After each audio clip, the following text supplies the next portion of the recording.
I remember the snap of my ribs more than the fall, the way the tile floor rushed up to meet me, and her voice, sweet, venomous, almost playful, whispering, "You deserved it." My sister, Bria. I tried to speak, but the pain anchored me. My parents ran, not to me, but to her. My mother stroked her hair like she was the victim. My father asked softly, "It was an accident, right, Bria?" She nodded with that perfect fake innocence. And I lay broken, silent, invisible. What they didn't know was that the red light above the hall blinked. Security camera. The head nurse had seen everything. She had already pressed record. That's when I stopped being the victim. Bria was my shadow growing up, clinging, watching, copying. If I painted, she smeared her fingers in my colors. If I won a trophy, she suddenly wanted to play the same sport. But envy has sharp teeth. She didn't want to be me, she wanted to erase me.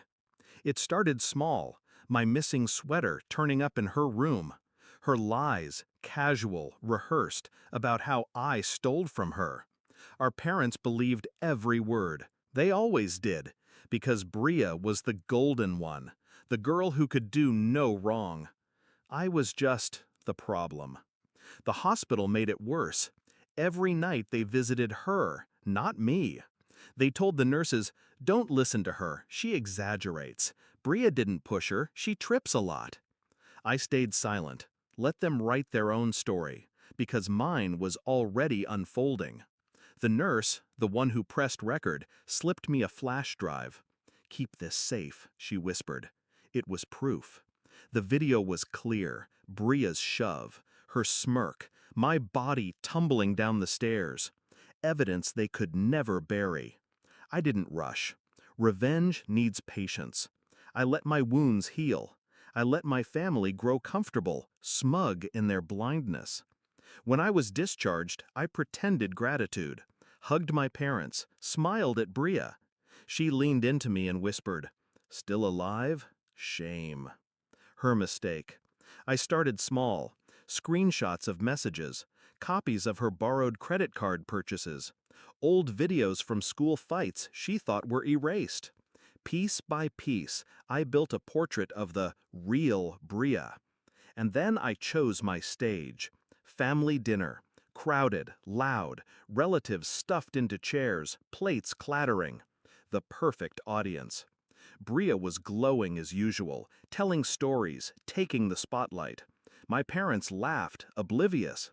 I waited until she lifted her glass. Then I set my phone on the table, pressed play. The screen showed her hands on my shoulders, the push, my body breaking against the floor, her smile. Silence fell heavy, the clatter of a fork dropping. Bria froze, her face drained. "No, no, that's not," she stammered. But I wasn't done. I tapped again. Screenshots filled the screen. Her credit card thefts, her mocking texts about me, her accidents spanning years. Gasps cut through the room like knives. My aunt whispered, "Oh my God!" My parents, their faces collapsed.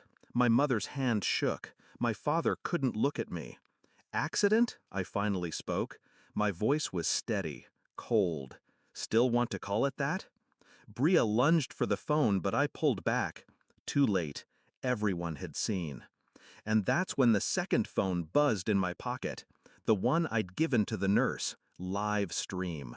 Every relative who couldn't make it was watching. No one could cover for her. No one could twist the story this time. Bria screamed, denied, clawed. But the room had already turned. The weight of their stares was her new prison.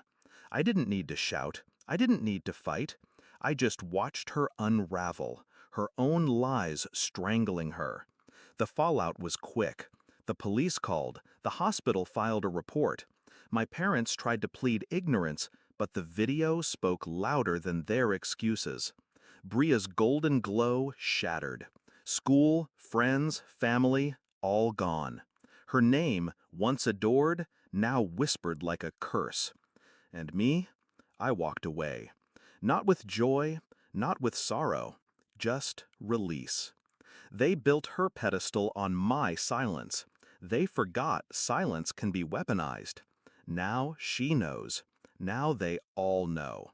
I can still hear her words sometimes. You deserved it.